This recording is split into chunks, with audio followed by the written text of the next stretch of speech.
And that sheriff, in hearing her sing that song, was so moved that he unloaded his gun and waited until King came near him and handed King the bullets and said, "My weapons have no power. I can't fight against the kind of beauty and the struggle for justice that you represent. It's like you've touched my heart and I know I was wrong." I don't think we grapple enough with those kinds of stories about the power of art, the power of music, power of faith to kind of transform how we relate to one another.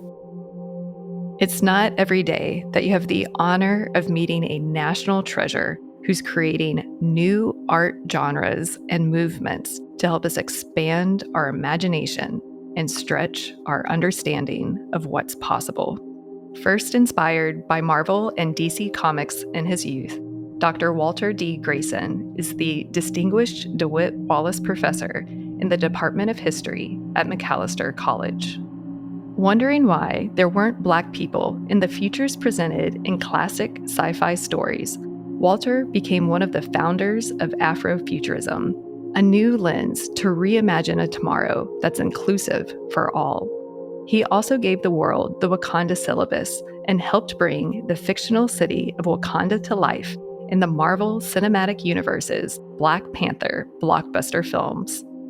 Named one of today's Black history makers by the Philadelphia Daily News, Walter is an educator, historian, media ecologist, economist, and urbanist all in one who has authored 18 books on democracy, capitalism, and digital economies in the world today. His latest book, an Amazon bestseller, The Graphic History of Hip Hop, is a graphic novel and scholastic experience charting the evolution of the genre hip hop and its myriad impacts on culture and society. With such a deep wealth of wisdom on the power of art, especially in today's infinite digital landscape, combined with his understanding of the transformations shaping our society and culture, both at a macro level and down to a personal one, it's an honor to have Walter on the show. This is a conversation I'll be revisiting often as we explore some of the most pressing topics of our time as we transition from the information age to the imagination age. Today's conversation spans a wide array of topics, from the mythological power of comics to Walter's perspective on the current state of democracy and the world as we transition to digital capitalism, opening up new avenues for economic freedom. Walter also shares what co-powering is, along with a snapshot of the current media landscape in the age of Gen AI, the convergence of mediums, and the counter-convergence backlash we're seeing globally. With expertise in Black speculative arts, the racial wealth gap, and patterns of economic globalization, Walter shares new frameworks to help us reimagine the future, as well as our relationships with time and each other. In a world that can be overwhelming, listen in as Walter provides answers and shows what's possible when we break free of current narratives and give ourselves the time, love, and permission to dream about what's possible. Enjoy. But have you ever thought, what if this is all just a dream? Welcome to Creativity Squared. Discover how creatives are collaborating with artificial intelligence in your inbox, on YouTube, and on your preferred podcast platform. Hi, I'm Helen Todd, your host, and I'm so excited to have you join the weekly conversations I'm having with amazing pioneers in the space. The intention of these conversations is to ignite our collective imagination at the intersection of AI and creativity to envision a world where artists thrive. Just a dream. Walter, welcome to Creativity Squared. Joy to be here with you. It's so good to have you technically back on the show because we did a special series for the Data for Public Good where you were a speaker, and it was such like a great sampling. And I know we have so much to talk about. So really excited to dive in. For those who are meeting you for the first time, can you share who you are, what you do, and a bit of your origin story with us? I'll do my best. My name is Walter Greason. I am a professor of history. Currently, I am the DeWitt Wallace Professor of History, which is an endowed chair, just a lifelong achievement award. So still adjusting clearly to the fact that I've done some good work and folks at the college value it. But that's just a small piece of my life. I do a lot of work connecting history to education theory, connecting that to macroeconomic analysis. And then on top of those two things, building out how to use digital media and analyze emergent media platforms going forward in the 21st century. So, I have lots of pots full of different kinds of elements cooking all the time. The most recent piece following or during the time that we met is the graphic history of hip hop, which has completely changed my life. That around the world, people are writing to me, calling me every day, demanding more copies of the graphic novel. It's invented a very profitable field of graphic history that we can teach factual material using graphic formats in ways that weren't possible 2 years, 5 years, 10 years ago.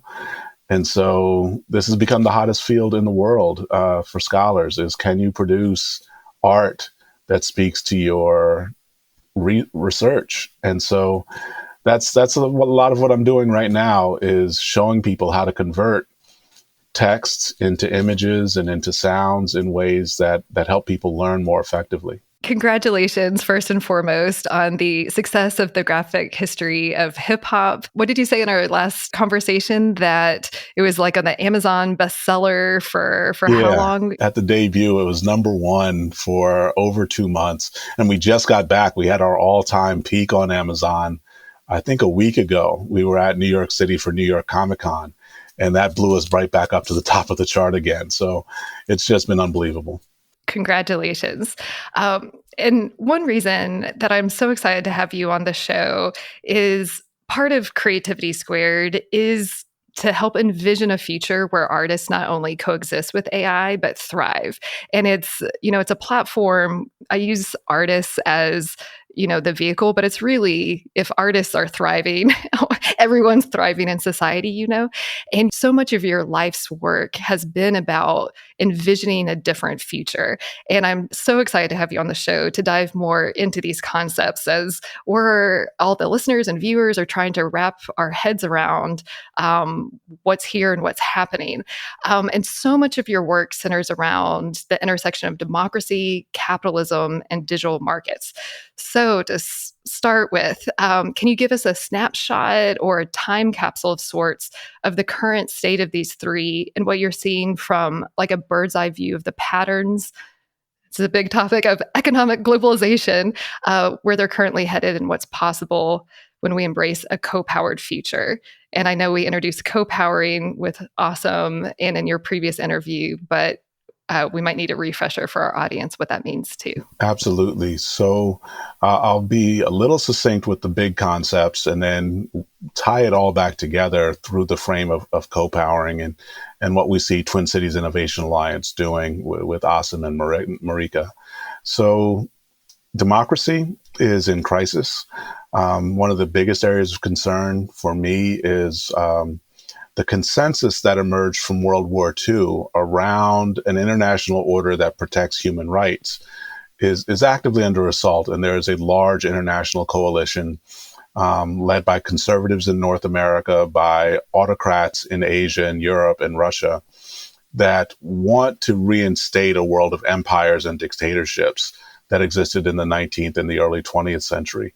And it's a massive danger to billions of people now and untold billions going forward. So democracy requires defense at this minute, not just within any single country, but around the world. Then when we come to capitalism, capitalism is in transition. And this is probably the most enduring piece of my research that will outlive me the longest, is that we're in the midst of an information technology revolution. There has not been a similar transition in human experience since the invention of the printing press.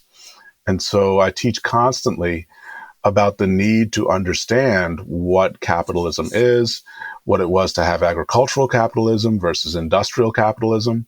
And now what we are developing is digital capitalism. And we have people from Jeff Bezos to the founders at Google to Steve Ballmer and Elon Musk that are actively trying to shape what the next stage of digital capitalism will be. But it's got to be embraced by people at the grassroots. It's got to be understood by people who will labor in these new marketplaces. And so the debates around large language models or AI, that is deciding what kind of lives people will live for the rest of this century. And those questions are unsettled. And a lot of what comes out of the next 3 global election cycles will set the rules for what kind of lives people will live based in a digital economy. So that's a thing I work on a lot, is giving people the tools to make informed choices.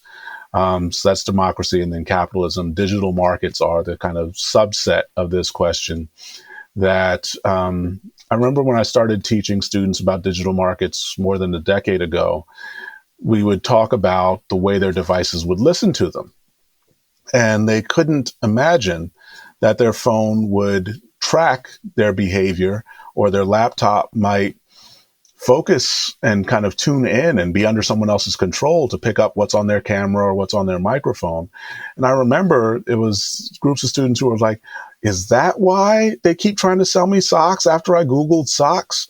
And so whatever topic, they just were unfamiliar with how cookies could be used and the way people would aggressively data mine and sell their information to further stimulate the marketplace. And the idea of having a digital footprint was completely foreign.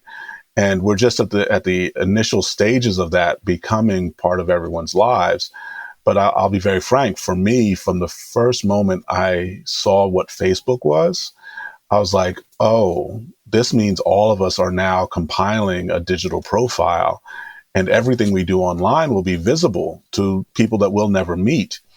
And so all of my online behavior has been through that lens of assuming I'm always on camera. I am always visible to someone who may not have my best interests at heart.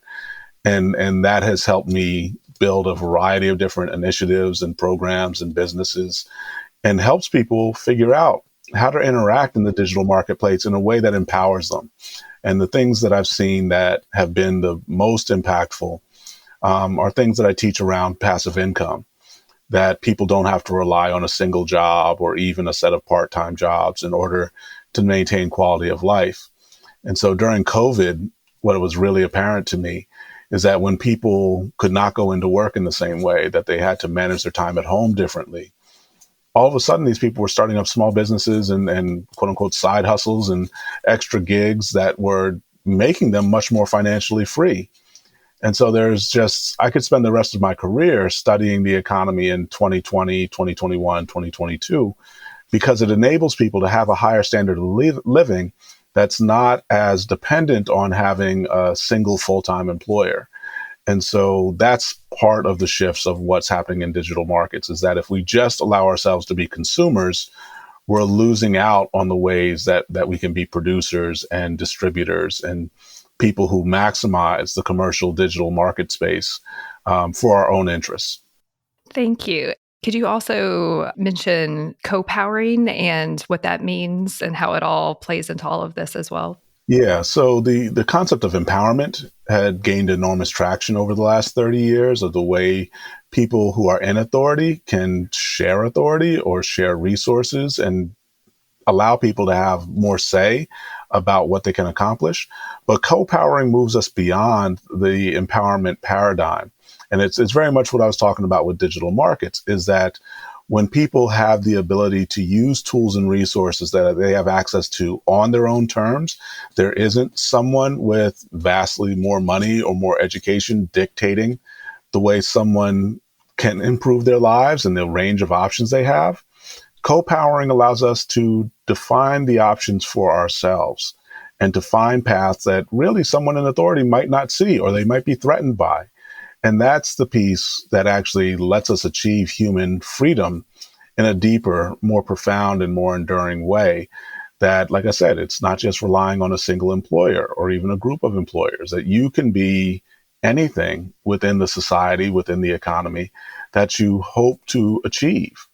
And that co-powering principle, Asim is a genius for really kind of inventing the phrase and then teaching people how to embrace it. And that's what the Twin Cities Innovation Alliance has developed. And I take it on the road in any number of places in the US and around the world to talk about, in fact, in the last hour, I did a workshop that was like, if you're in authority, the best thing you can do is kind of share what you have to share, but then step back and don't dictate the way that people will engage with it or put it to use. Take that as an opportunity for you to learn outside of the frame of reference that you inherited when you came to be, quote unquote, empowered. There has to be a kind of humility in co-powering that allows everyone to participate and to shape directions that no one anticipated before they entered into the process. Yeah, I love that it comes from more of a community-based approach to sharing power and influence versus the empowerment and the more hyper-individualistic approach that has been so embedded in at least the U.S. ethos for so long. But it seems like a lot of these ethos, like hyper-individualism, is all being challenged too. One thing I'd love for you to speak about as well is to the media landscape, the current one, and then the counter convergence that's now powered by AI, because that's all really related to these topics too. Yeah. So for me, I took my initial training in this area as a media ecologist, which is a field invented by Marshall McLuhan out of Toronto and really popularized by Neil Postman out of New York City in the 1970s and 1980s. And they were confronting the reality that broadcast television was giving way to cable and satellite television. So we all live in a world now where there are thousands of channels and all kinds of streaming options. But what Postman and McLuhan were envisioning was a way to be critical, a way to be knowledgeable about how complicated the media environment was becoming, that fewer and fewer people would read newspapers or magazines, that the website landscape would be infinite, and there's no way to find, as a human being, all of the data that you have access to. Process of learning how to assess your presence and your interactions in a media landscape, that's what we see through the first 2 decades of the 20th century. And the example I teach students about is Harry Potter.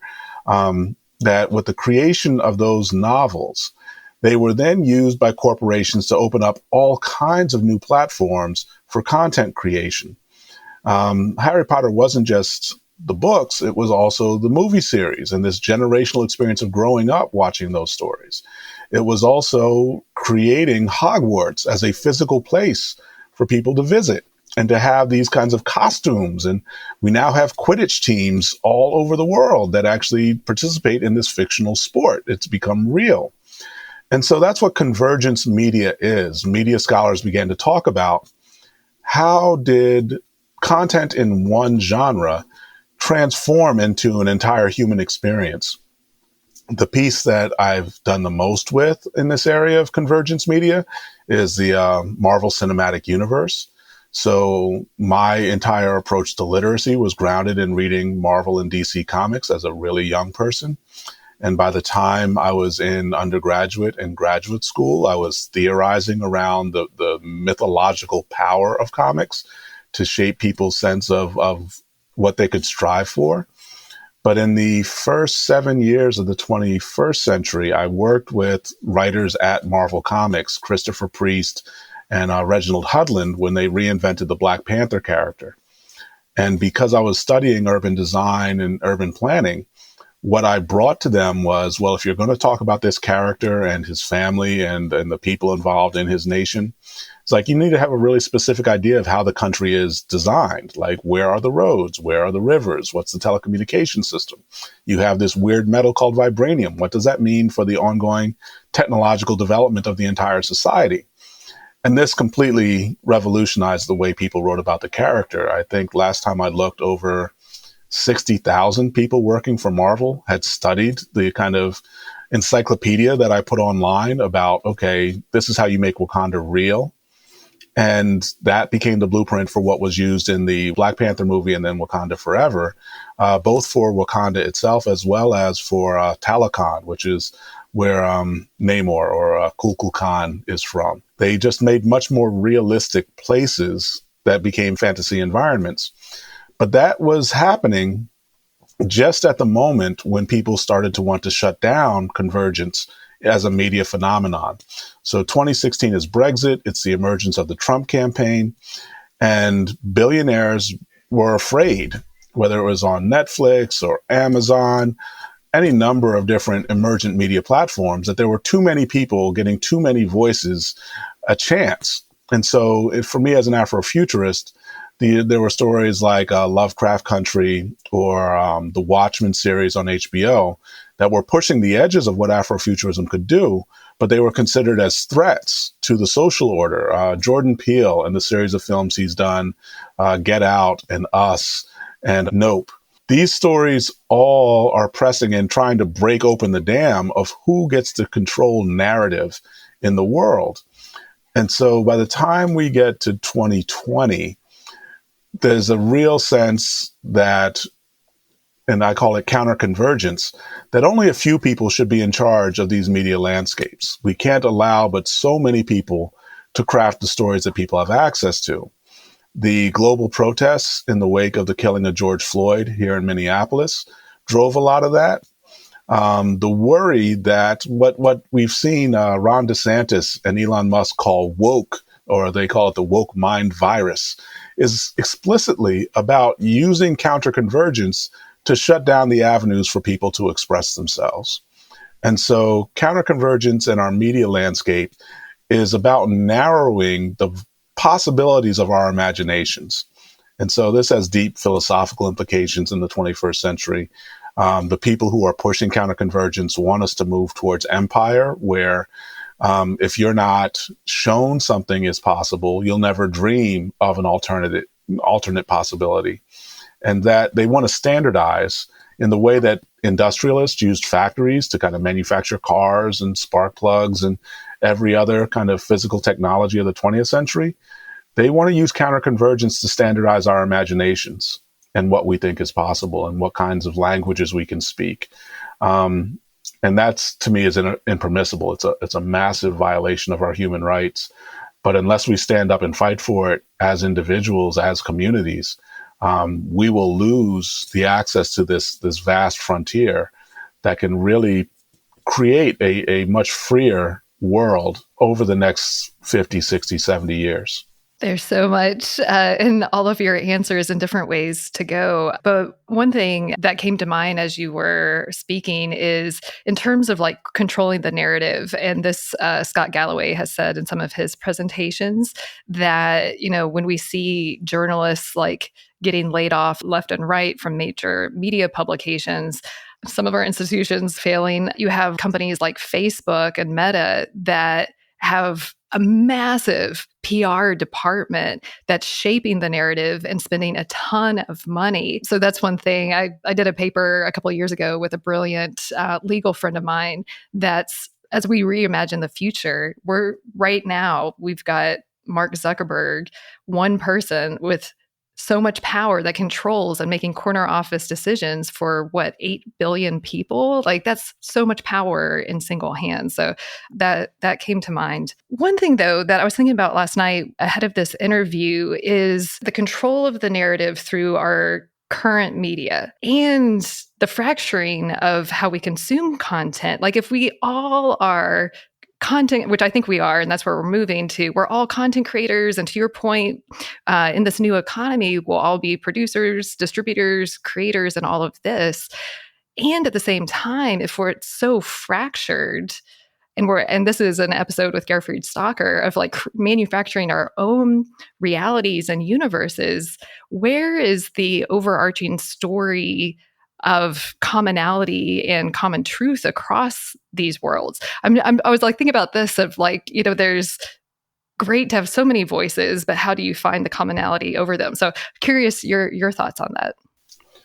Ooh, there are a lot of ways to answer that. I'm trying to think of the most constructive way. So like there's clearly my students, we had an experiment with large language models earlier this year where for me in preparation for a keynote, I developed 8 small language models based on different academic disciplines where they're essentially web crawlers and chatbots that would then learn from the best of religious studies scholarship, the best of philosophical scholarship, and then would teach each other. And the ultimate webbot, my 8th iteration of it, was able to apply its own sense of humility and say, well, we're not really sure. There's a lot of ambiguity around the most difficult questions. And it was just encouraging to me to see that the bot could learn to restrain itself and not assume it can distribute truth the way that some of the more sophisticated large language models claim that this is the best way to answer a question. So I'm hopeful about that because that lets us screen information in a way that still is somewhat open-ended. At the same time, one of my students that spring did a smaller scale project for about a month where her small language model was explicitly about media literacy and how do you actually discern disinformation and misinformation in an environment where you're bombarded with content. And it's a really powerful project. But at the same time, as soon as people see it, they're able to detect kind of the falsity of the way it's been packaged. And so it reinforces an uncertainty that people are like, there's nothing I can rely on. I'm disillusioned. I'm skeptical. I don't know what to actually use as a solid foundation in moving forward. And that's an extraordinarily dangerous place for us to be in an information economy. As we see, there are demagogues everywhere. I see them every day, frankly, online. They're like pirates. They attempt to steer people's attention so that they can make a short-term profit. And so it's within that we come to your question about if you are simultaneously a content producer, a content distributor, someone who is actually also consuming vast amounts of content, how thoughtful are you about those discrete processes, what you produce, what you distribute, and what you consume? That to me is I use a lot of library science in that context about just organizing kind of the menu of what you're encountering and then discerning your priorities about which things you do in which area. But it takes time and energy. It's slow and it's exhausting. Like just as someone who is a scholar and I have enormous resources at my disposal to help me do it, I still have to really narrow down to 3 to 5 areas of how I interact with the information multiverse and then attempt to construct what I put out, what I allow to cross my path, and then what do I actually take in and base my sense of what's true on. And I just know, like, my middle school, high school, college students can't do that. All I can do is practice with them in small bites how to start to move down that path. The most comparable thing that I've had the most success with is showing people how to decode commercials and figuring out like when people are selling you something or attempting to manipulate your feeling about something, a service or a product that's being shown to you. And I have students who write me back years later and be like, I'm so glad I took that class. I can't believe how people try to steer my perspective all the time. And I wish I could get that to the place that everybody is equipped with that by the time you leave 2nd or 3rd grade, that you're not inclined to just trust what you encounter in the media, but at the same time, you can be discerning enough to find the things that are reliable and begin to use those to find your way forward in the world. But we're not there yet. We are so far removed. I think of where we were in the 1940s and 1950s as television was in its infancy. And we made a choice about it being primarily a commercial tool, that we wanted massive amounts of advertisers selling us Ajax soap in order to underwrite the programs that we produce. And that's all just, the ancestor of the kinds of pharmaceutical ads that I see all over American media. We're trying to steer people to imagine problems that they have so that they will pay more money for a treatment that they may or may not need. And so as we get more genetic science, that's going to get worse, and people don't understand biology, neuroscience, genetics, epigenetics. There's just so much information for us to sort through that it's difficult for people to start to screen down. And so what I'm trying to do is reinvent what we do as education from the time you're 2 or 3 years old. Like, we can't continue to use 19th century ideas in the 21st century. And that process, it's always about screening and prioritizing. And you have to kind of know yourself if you're going to then enter into that, is kind of, how much do I want to give to this process about who I am and what my digital footprint is and how it connects to any other number of people. I haven't even gotten to the point about choosing community and starting to figure out who you're connected to and how does that influence what you're going to have access to and what you share to kind of create common meaning. All those things are possible, but they require real careful thought. And right now, the first step for me is not even at the federal level within the United States, but really internationally. How do we have an information regime that screens for the most truthful information without allowing state abuse to kind of manipulate and propagandize people?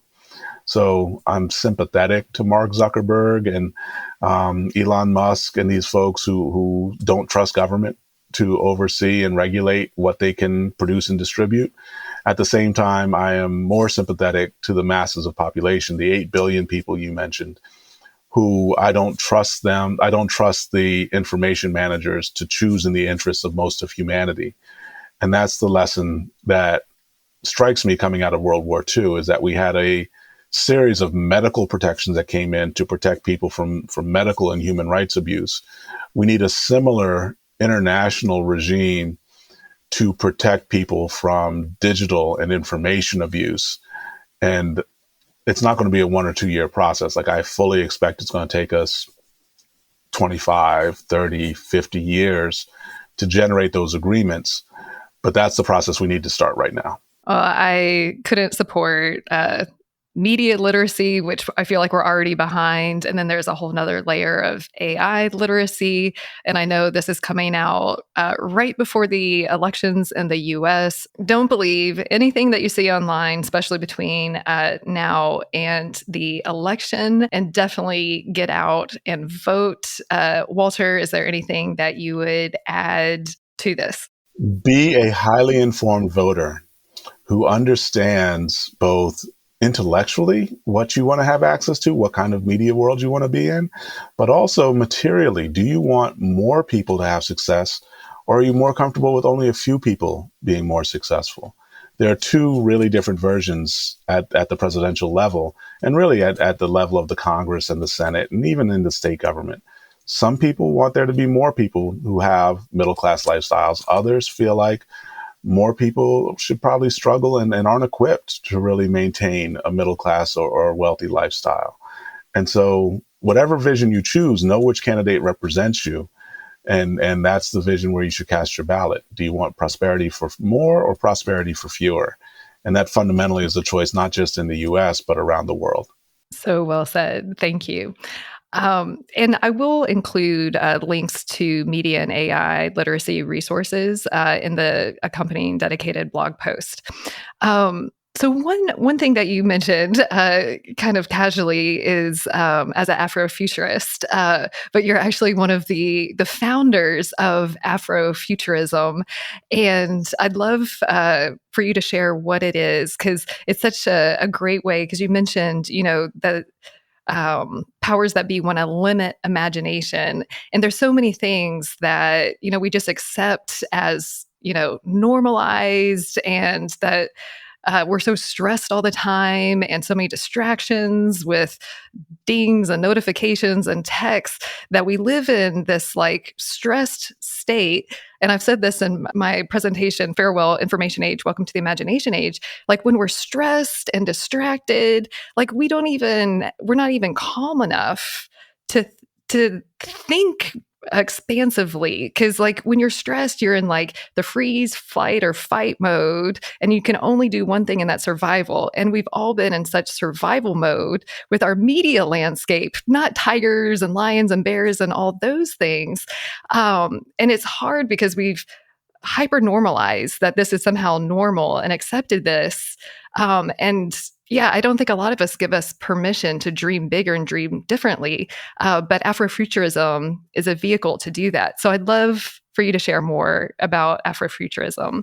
Yeah, this is an area that's dear to my heart. I know I couldn't have existed without the influences that are now referred to as Afrofuturism, but shaped my entire life. So as a historian, I'm one of the few, I am probably the oldest, I'll say it like that, the oldest professional historian who has been studying and engaged with Afrofuturism. Professional history for most of the 20th century asserted as a field that there was no African or African diaspora history. Just in the last 3 years, the largest professional association, the American Historical Association, has taken action to repair the damage it did to women historians, to Black historians, to historians of the Caribbean, Latin America, Asia, and Africa by ignoring their work and not allowing it to be taught in undergraduate or graduate education. The flagship example of this is W.E.B. Du Bois. His work established what it was to do empirical historical research in the late 19th century. And he was not recognized as part of historical discourse and study until 30 years after his death in the early 1990s. And so the denial of Black history was one battle that people of the African diaspora had to fight and win.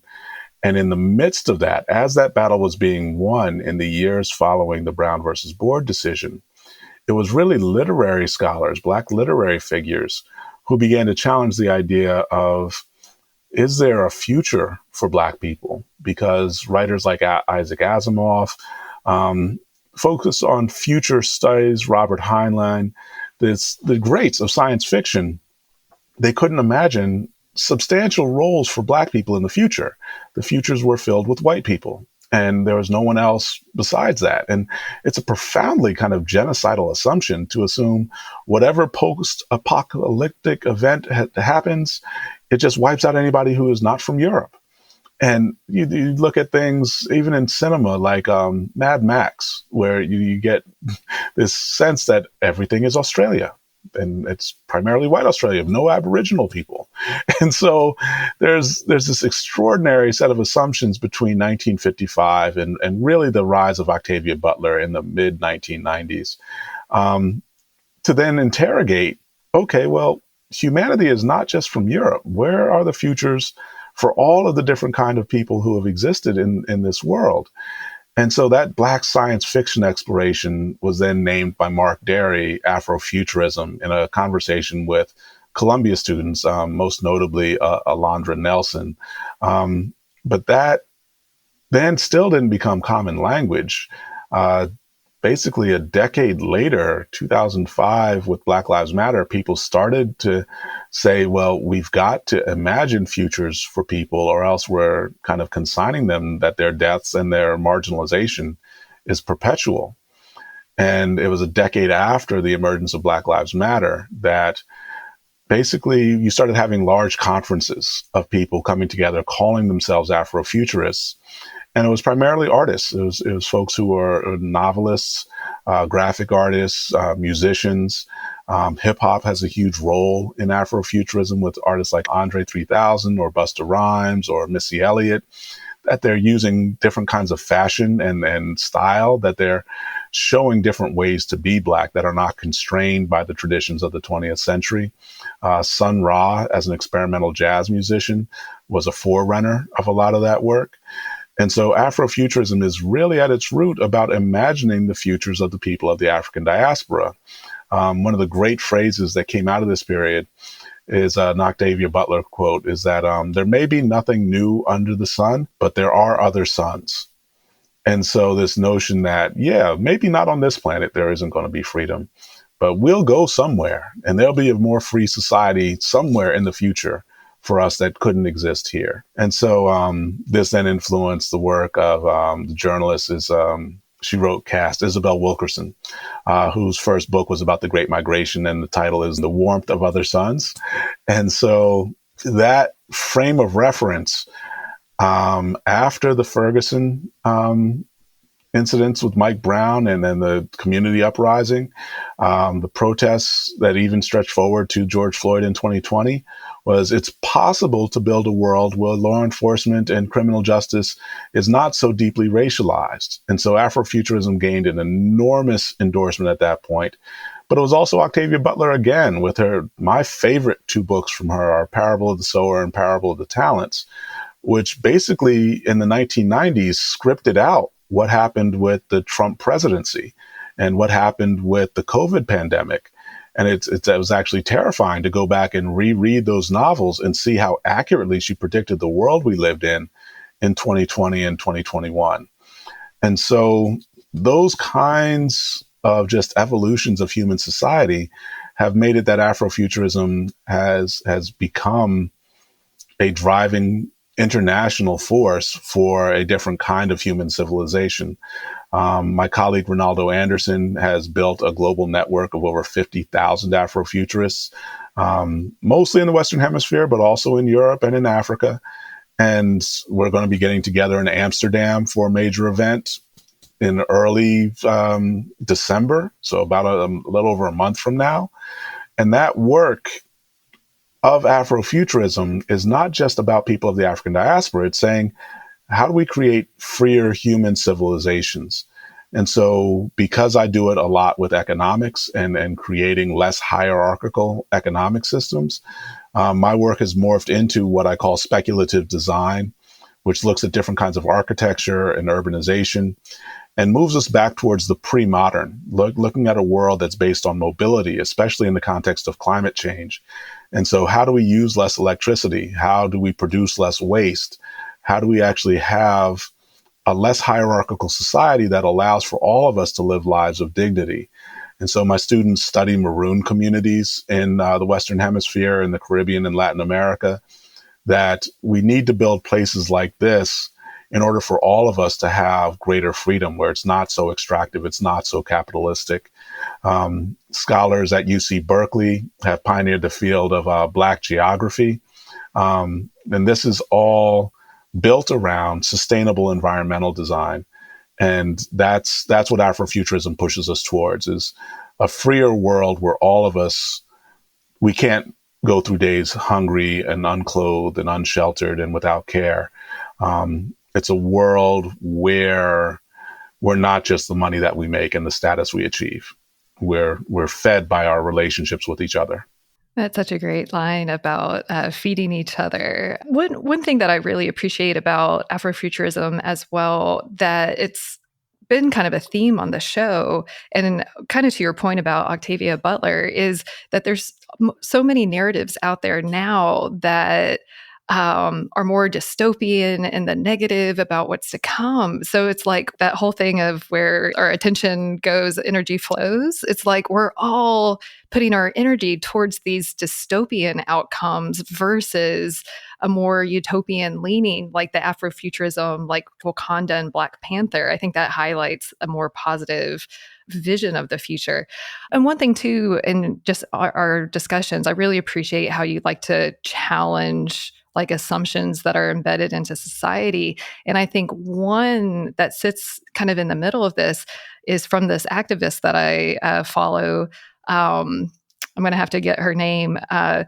But in some of her Instagram videos, she has said that if we really want a different future, we have to not just keep climbing up the ladder, because you're always going to be above or below someone, but break the ladder and have a more circular community connectedness and linking instead of ranking, which, Gloria Steinem's does all the time. But one thing that she said that really stuck to me as a white person is that we have such a lack of imagination when it comes to, real social justice, because we can't imagine that what we've done to others won't be done to us. And that just struck me to the core.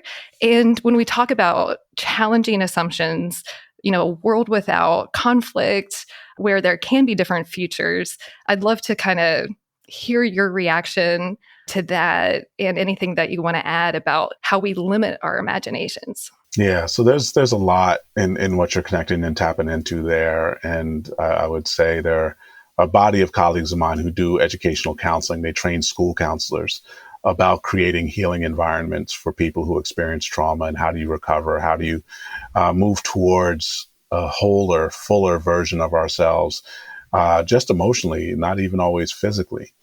And so there's that kind of work that is just endless. There's thousands of resources to share there. But I also think about a story I teach about Martin Luther King, where he had gone into Alabama. He was doing a revival meeting, and a sheriff, a white Southern sheriff who favored segregation, went into the meeting with his revolver loaded and intended to catch King unawares and shoot him and kill him that night. And in the course of waiting at the back of the service, he heard Marian Anderson sing Amazing Grace. And Marian Anderson has one of these great voices on par with anyone we see today, the Mariah Careys, the Whitney Houstons.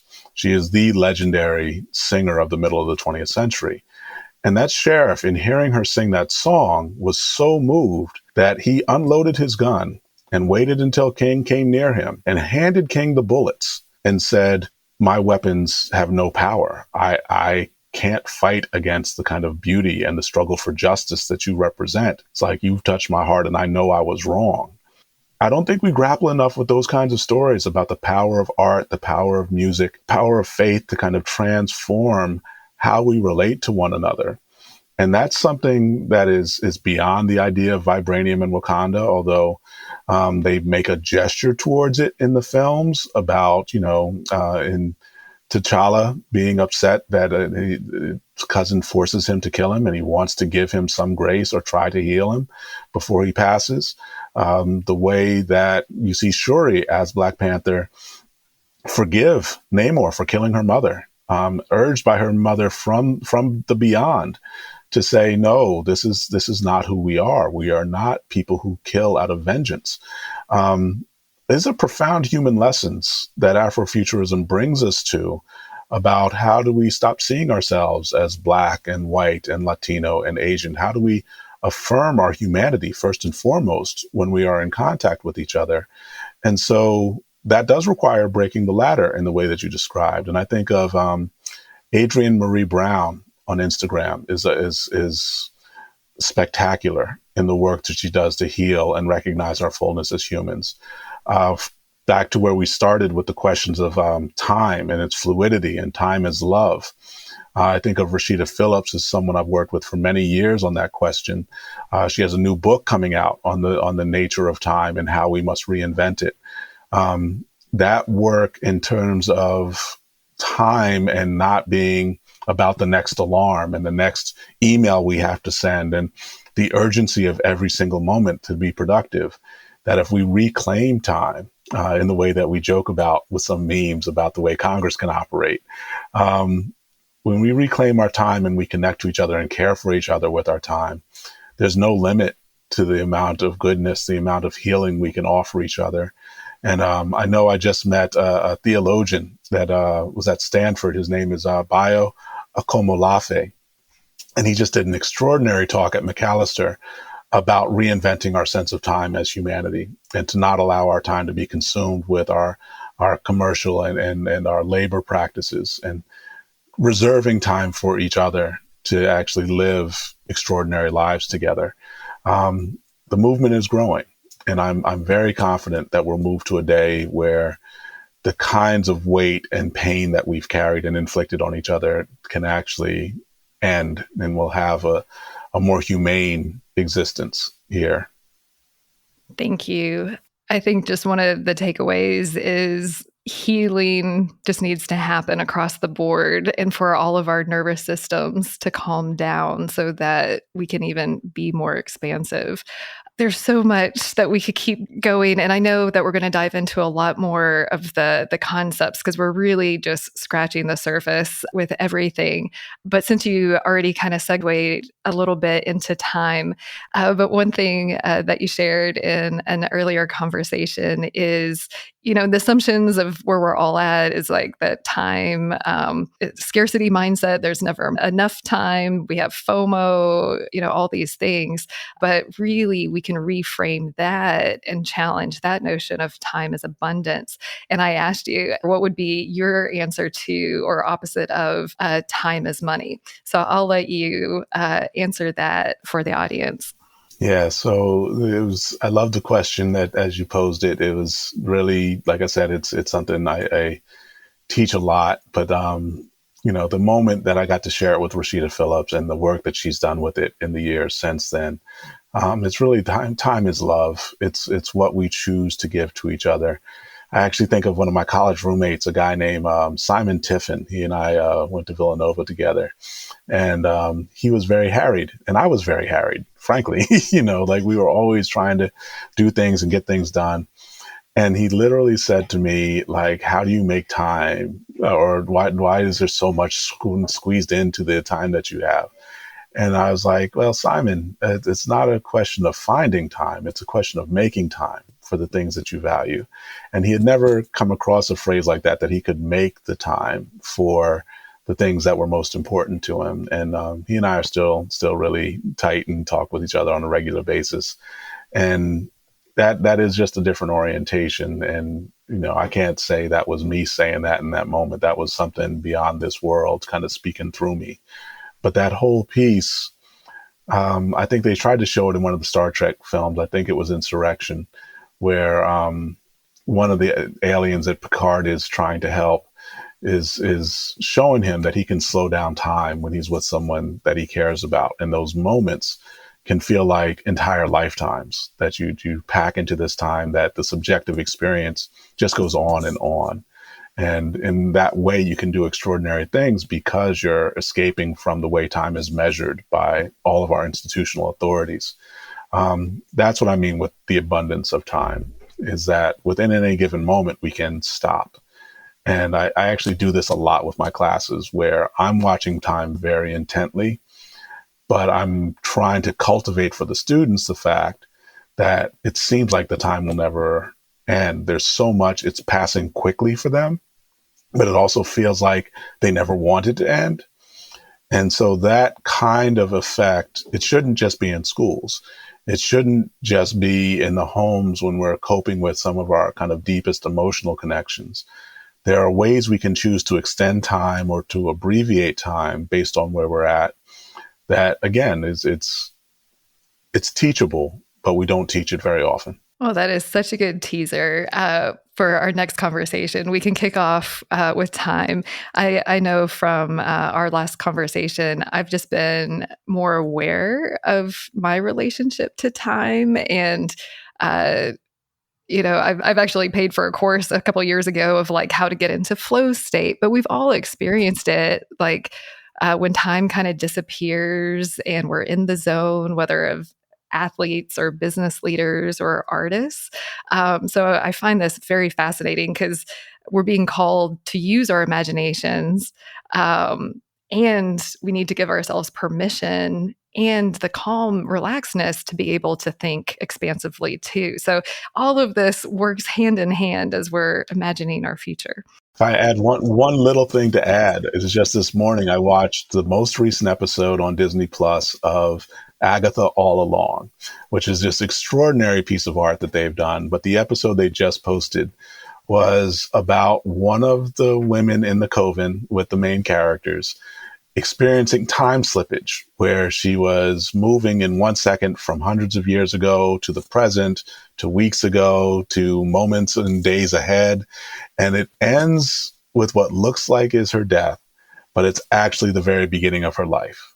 And so like, there's just extraordinary exploration of how rich and textured and deep and unending our human experience is.